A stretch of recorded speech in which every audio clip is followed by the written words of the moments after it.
All right, welcome everybody to our Down and Dirty at 1:30 Central. This is Vishan Borish from Team Tough, and I'm glad you're here today on this marvelous Monday. Today I have a special presentation that I put together for you, and this one is pretty special because I did a lot of research and talking to people. So the topic, in case you missed my messages or my email, is how to become an online millionaire. I think that this is a question that a lot of people have asked. Maybe you've never known a millionaire or multimillionaire, for the record, but I have. I've met many millionaires. In fact, I even have some of my family, and I've learned a few things from them. I know that there are many different ways for somebody to get wealthy, but I'm going to focus on online, and I'll explain to you why when I go through the presentation today. Because after talking to all these different millionaires, I learned some common themes that you might find interesting. Now, obviously, I personally am not yet a millionaire. I've seen $1 million pass through my hands in various careers that I've had over the lifetime. But to me, a millionaire or multimillionaire means that liquid assets, that if you were to look at your debts to assets, that it would equal out to you being a millionaire or multimillionaire, or even a billionaire for that matter. Okay, so I'm going to see who's out there first before I display my presentation today. So let me get into my chat window here. Make sure all of you can hear me.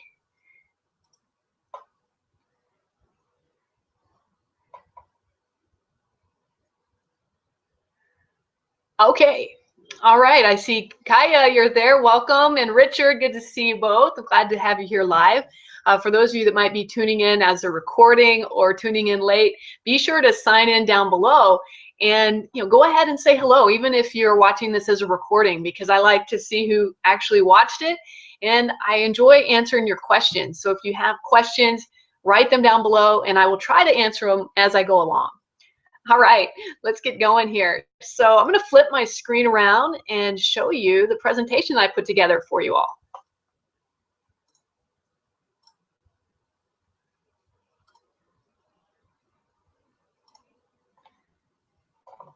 All right, so today's presentation, as mentioned earlier, is how to become an online millionaire. And I host these hangouts every single Monday. For those of you that have been on several of them, you know that this is a special day for me. I love Mondays, and that's when you do what you love, you really do enjoy Mondays. There's no Sunday night blues. I look forward to getting up and hosting these and sharing with you some of the things that I've learned. So I like to think that your Mondays will never be the same again after you've been through one of my Down and Dirty training calls. So here's what I'll be sharing with you today. I'm going to give you an overview. First, we're going to start off with some millionaire methods. Then we're going to talk about, why online? Why do you want to earn an income online? And then we're going to talk about the myth of work, residual income, what the rich do, and how they became rich, and then what types of vocations are they involved in that got them there. Okay, so before I continue here, I want to share a little story with you. I'm going to actually flip my screen back around to tell the story. All right, there we go. So a long time ago, it's probably been 4 years ago, I had a contract job working for a big manufacturing plant. They wanted somebody to come in and help them with their online marketing, which I did for about 6 months. It was a short-term contract. And during that time, I got to really understand the world of drop shipping. Are you familiar with drop shipping? If not, it's a way of sharing product or selling product without you having to store it in your own home or warehouse. The manufacturer stores it there. When you make a sale, they automatically send it on your behalf. So I got to learn a little bit about that. It was an area I wasn't familiar with until I worked as a contractor with as their marketing director. So one of the things that they told me that it just amazes me today, and it's one of the main reasons that I decided to kind of branch off on my own and become an online entrepreneur. And what they shared was the average sale that they get from retailers. And they first were sharing with me their brick and mortar retailers. Okay, the brick and mortar retailers at least, and this has been 3-4 years ago, they were averaging about $10,000 to $20,000 in product that they would purchase from this manufacturer per year. Okay, which maybe sounds like a lot to you. I mean, the types of products this place sold were retail products, such as purses and things like that, and soft items that you might have in a home. And so that was the average sale from a brick and mortar retail boutique or stores such as Sears or somebody, JCPenney, something like that. Then they said, guess how much their average sale was from somebody who worked in the online only realm, who did not have a brick and mortar store. They said the average was $30,000 to $50,000 per year. And then they proceeded to show me one of their top retail stores that was online, and it was from this older woman who just started this website 6 months prior to me seeing it. And she sold more product than all of their retail stores combined and all of their online advertisers combined, all their online marketers combined. And what was interesting was I looked at her website, and as a former graphic designer, it was awful. I mean, her website was really ugly. The colors were clashing and it was hard to read, but she was making thousands and thousands of dollars easily. She was a millionaire every month just for her sales efforts on this website. And I thought about that, and it also it helped me to realize the power of the internet. If you have a boutique or a store that's in a brick and mortar business, you're limited to the people that walk into your store, which depending on your town or city can be not very large. Whereas if you're online and you do a good job of marketing or spreading the word, then you have the capability to attract an audience that is worldwide. So that is, just a fascinating story that I learned, and it really impacted me, obviously, because I'm sharing it with you. And I wanted to share it because I hope that it impacts you as much as it did me. So let me flip my screen back around again. All right, there we go. Okay, so I talked about our overview. So let's get into millionaire methods. Okay, and I do want to say too, becoming a millionaire is not as amazing as it once was. Now people are really striving to become multimillionaires and even billionaires. So I say millionaire, but in reality, most people want to earn even more than that. Okay, so here are some of the ways. There's really only about 3 ways that the millionaires that I spoke with earn their millions. One is making smart investments. So learning the stock market, learning how to invest is a great way to become a multimillionaire. The second is real estate, both commercial and residential real estate. Learning how to buy low and sell high. That's all part of it in real estate. And the third is to own their own business. So if you own your own business and you're an entrepreneur, then you have the capability, depending on how you have it structured, to become a millionaire. Now notice what's not here. Yeah, it doesn't show working for somebody else. None of the people that I interviewed, they may have worked for somebody else in the past, but none of them currently work for anyone else other than themselves. So it's so important to realize that if you're working a job, you are probably not going to become a millionaire. In fact, chances are you will never become a millionaire. So unless you are really frugal and invested and use it in investments or real estate. So I found that in all of the people that I worked with and that I spoke to, they were entrepreneurs. Okay. So, why online? Why am I focusing on how to become a millionaire online versus other methods? Well, it's quite simple. Leverage. Leverage means the ability to earn an income whether you work or not. Okay, in other words, that's residual income. So, one of the challenges that a lot of people have is when they have their own business, they don't know how they can continue working that business and not make income. So let me give you an example. A lot of people believe that in order to become wealthy, you should become a doctor or a lawyer. Have you ever heard that, especially as a child? Maybe your mother or father or grandparent told you to go to school and become a doctor or a lawyer. Well, when you look at the business model for becoming a doctor or lawyer, you are limited by the number of clients or patients that you have. And you can only work so many days, right, in order to earn income. You aren't going to earn income unless, if you're a doctor, unless there's a patient that you're taking care of. And if you're a lawyer or attorney, you're not going to earn income unless you have clients that pay you, right? And you have to be there in order to manage those clients and in order to manage those patients. So that is not residual income. You might become well-to-do compared to a lot of people, but you're definitely not going to become a multi-millionaire or billionaire if you're in a career that does not have an opportunity for residual income.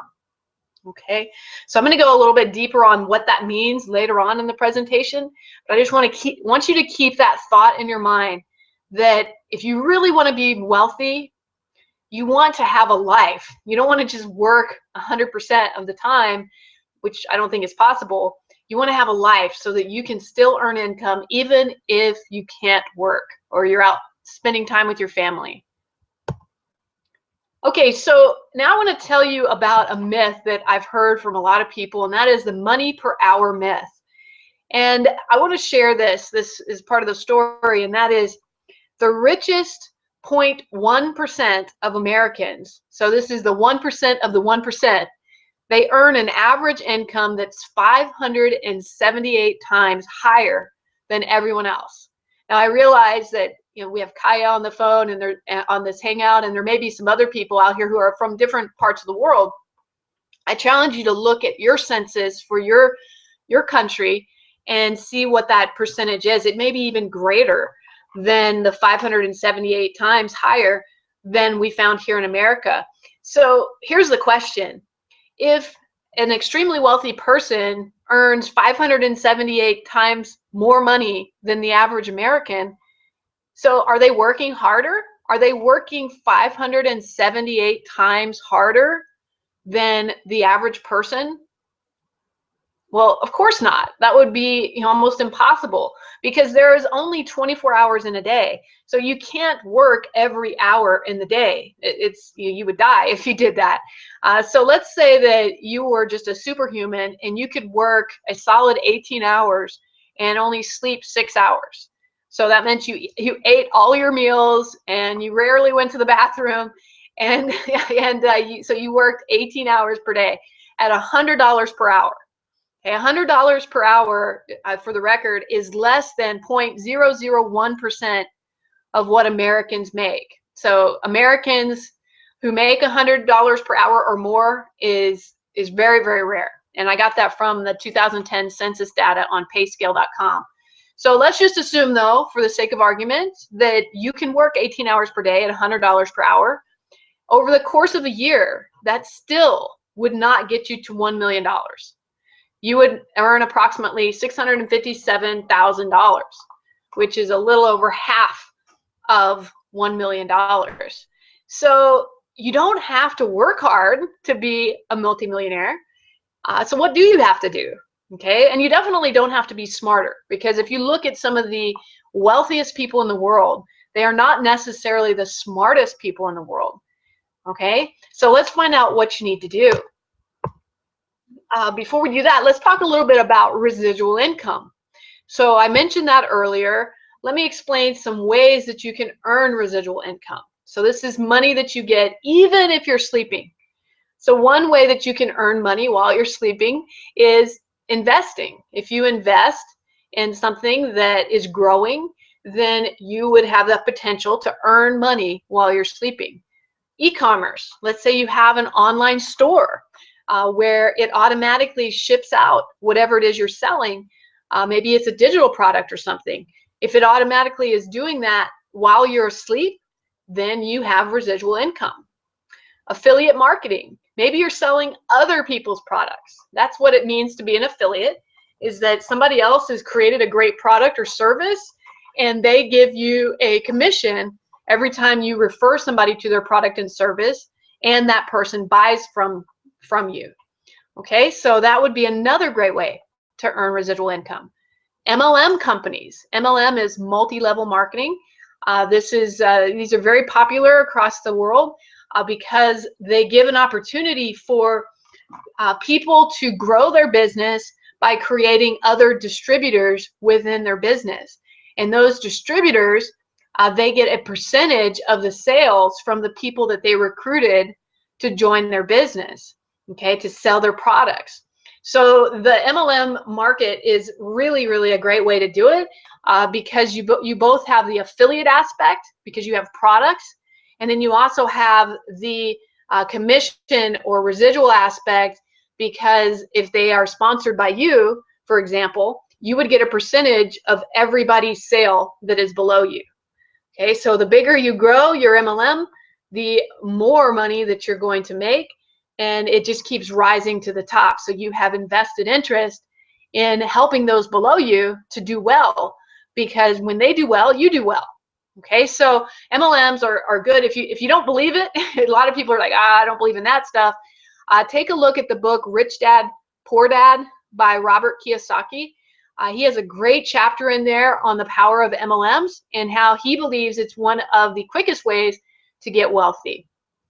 Okay, and then another way to get residual income is through the sale of digital products. These are products that you produce one time and then you sell them again and again and again and again.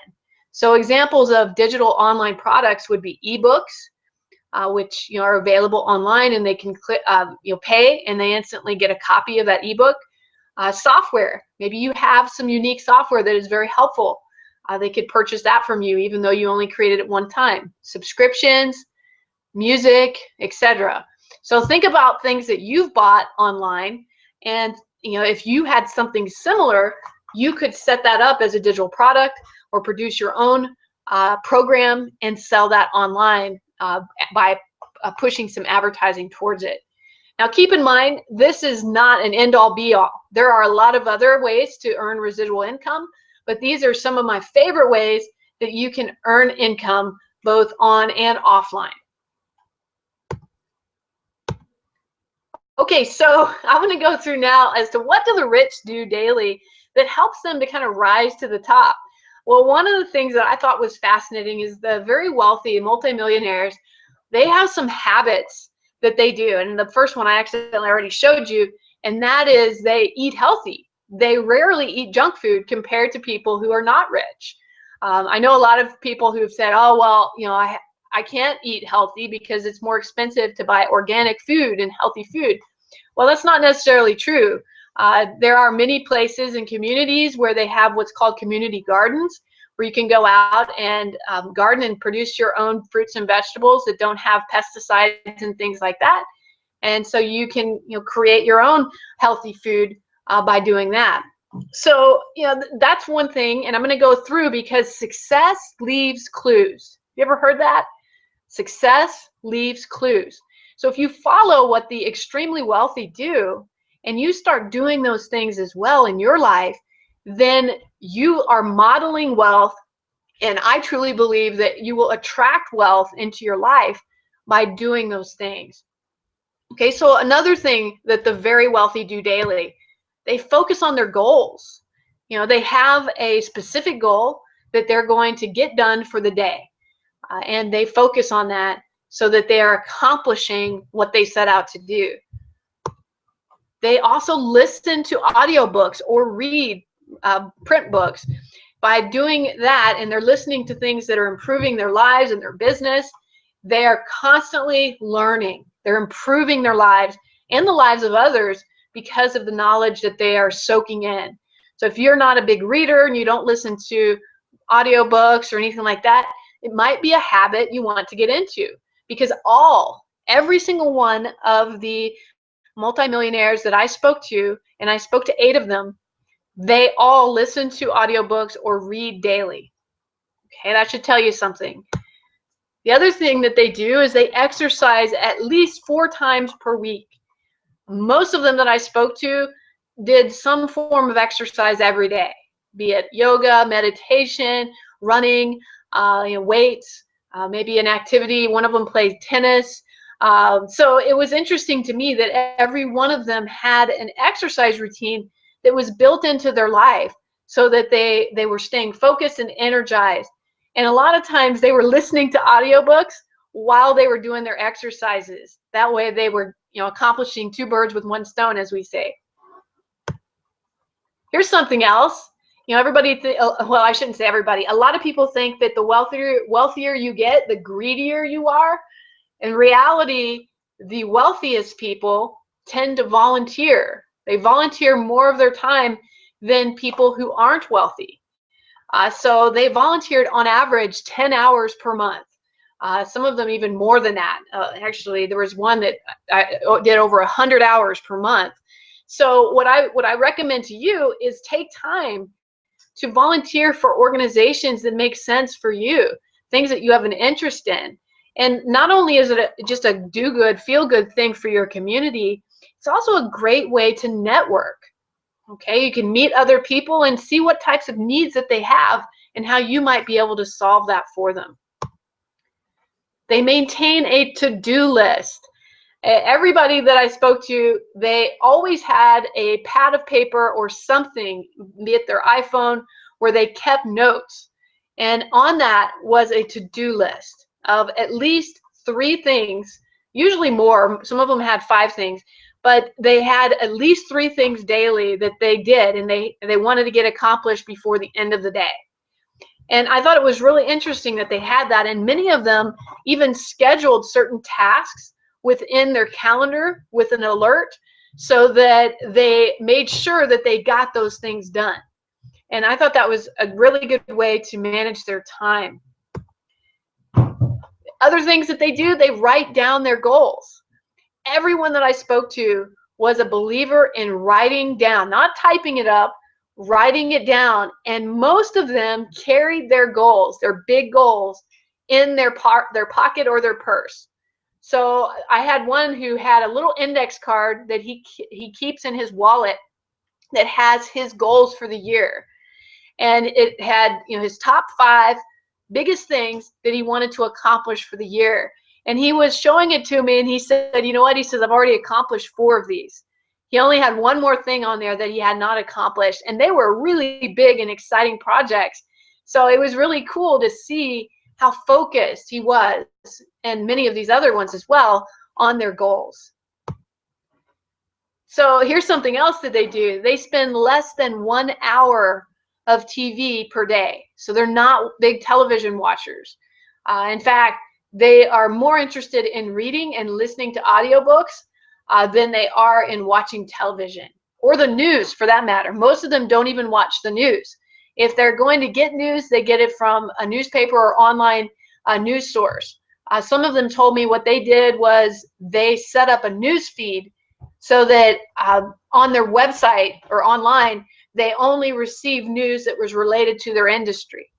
So I thought that was interesting. And another thing they said was the news finds you. Even if you don't watch that, people are going to tell you what's going on. So you don't even have to watch TV or the news or read the news, because it gets to you. If it's big, you're going to hear it.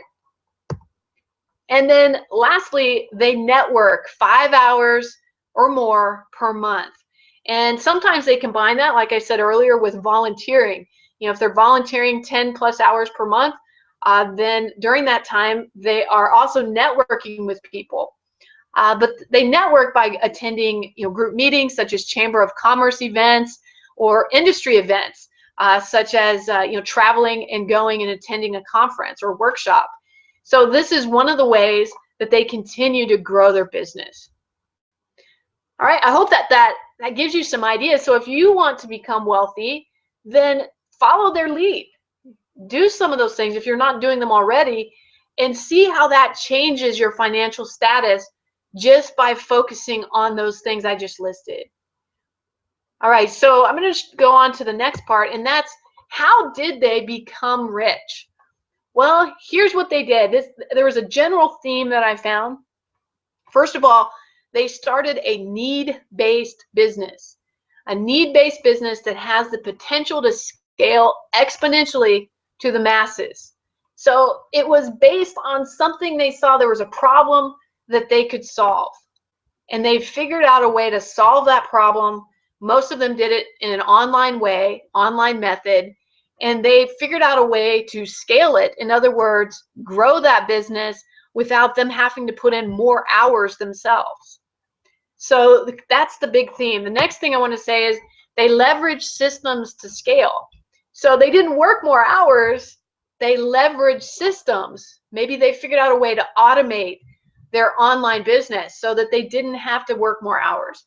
Or maybe they hired staff to manage certain aspects of their life and their business so that it didn't take them as much time and they could focus on the things they do best. So these are things to keep in mind as you are seeking to become rich.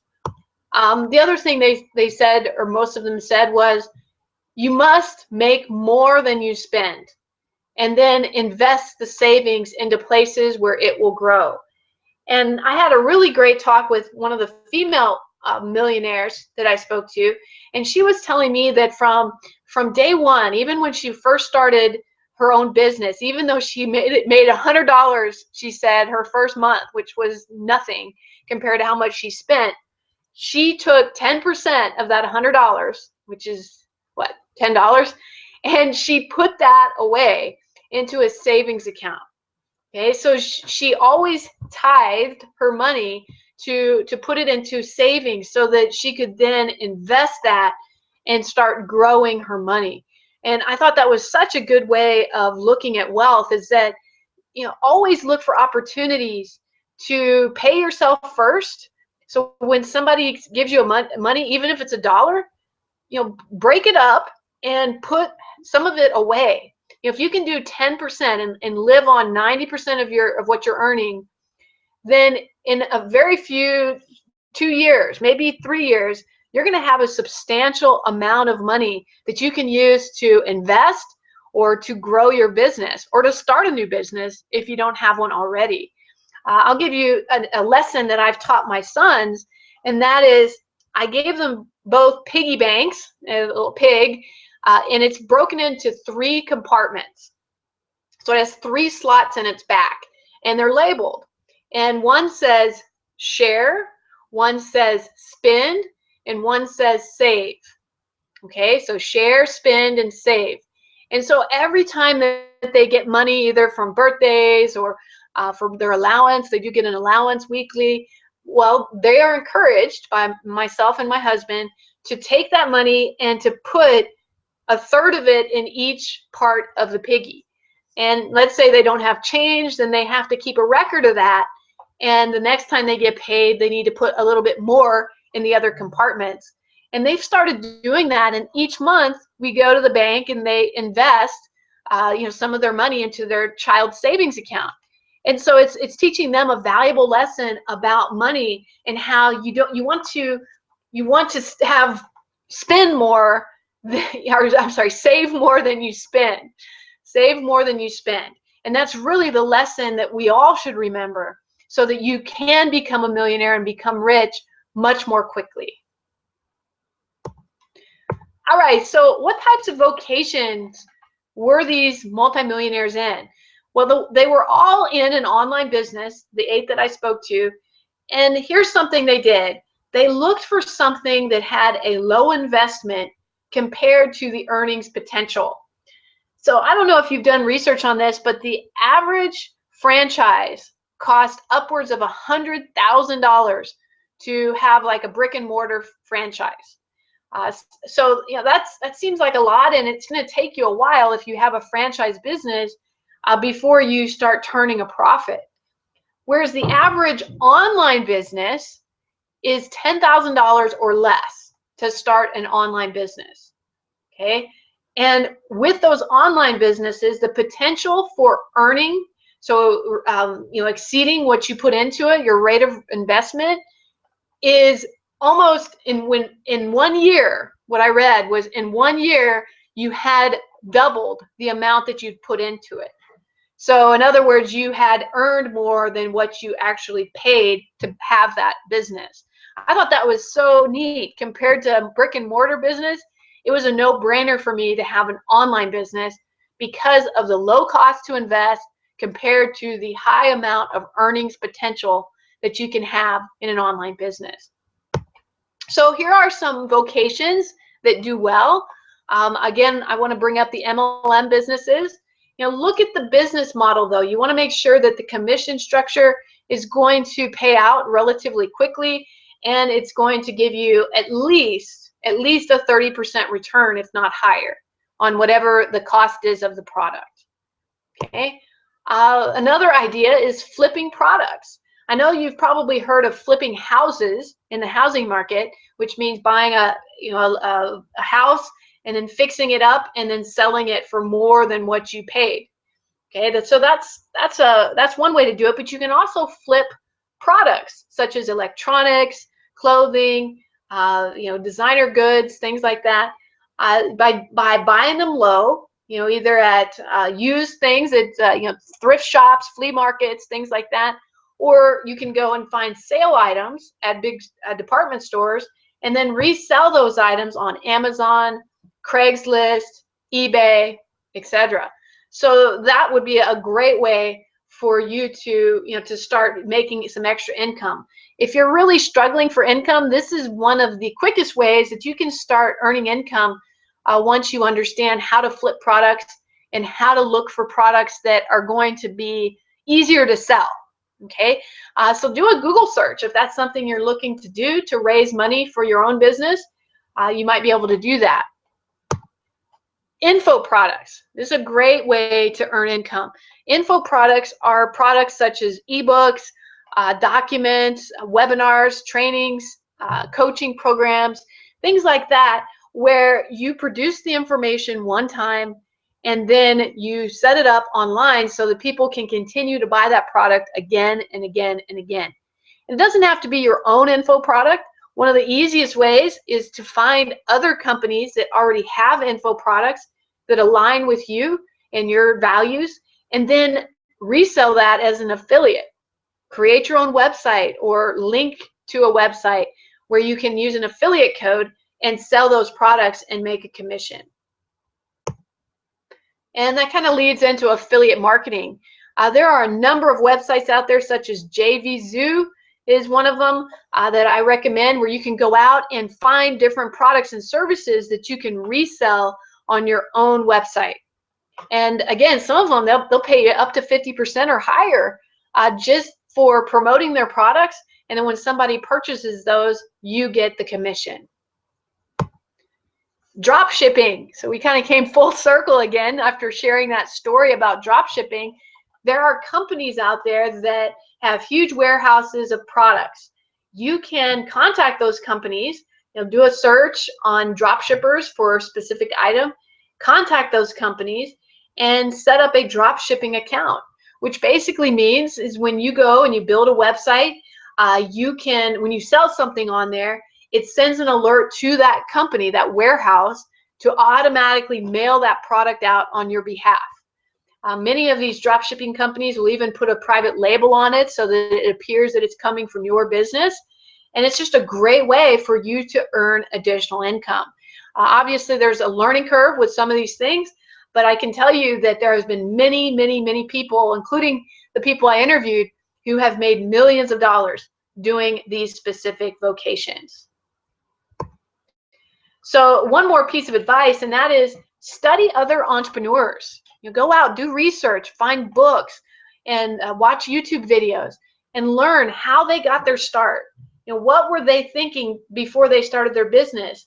And then how do they do things differently from other people? And once you have taken some notes on that, start thinking about how you can do something similar. If you have a mentor, that's another really important thing. Have a mentor and talk to them about what it is you want to do, what your dreams are, how you can create a business around your passions. And your mentor, if they are successful themselves, they can walk you through step by step how you can achieve the type of financial success that you're seeking around a business that you love. And I do have one more bonus tip, and this is the biggest tip and theme that I got overall from the people I interviewed, and that was take action today. And so many people, they think they have to learn every little thing before they get started, or the fear of failure stops them from actually investing in a business, or doing something out of their comfort zone. So what I found is that all of these millionaires and multimillionaires, they took action, whether they knew what they were doing or not. And many of them confess they didn't even know what they were doing. They really didn't. They just knew they had a dream, they had a vision, and they knew they were going to get there, and they were going to overcome whatever obstacles came into their path. So don't wait to find the perfect business opportunity or to get the education necessary for success. Just learn as you go, and then find a mentor who can help steer you around those rocks should something pop up that holds you back. So these are the tips that I learned, and it really did strike home for me. I learned some things myself that can help me in my business, and I hope that this has helped you as well. So I'm going to flip my screen back around. All right, so let me check and see if there's any questions that came through. And all right, I see Kaya. She said she doesn't have TV for over 4 years. I love that. We don't have cable. It's been over 6 years, and we don't have like cable television or dish or satellite TV. We do have a television. My husband likes to watch some certain shows, and my sons, they have their favorite shows. But honestly, when they're watching their shows, I am usually sitting on the couch, and I'm on my phone or I'm on my computer, looking up information or posting or doing some of my work. So I don't really watch the shows with them. I am busy doing other things. So I think that's pretty cool. Richard, anything else that you had? Okay. All right. Well, I really appreciate Richard and Kaya for being on the live hangout. For those of you that are watching this as a replay, if you find value or you have questions, feel free to comment below. And I look forward to seeing you next week on our Down and Dirty at 1:30. Make it a great week. Take care.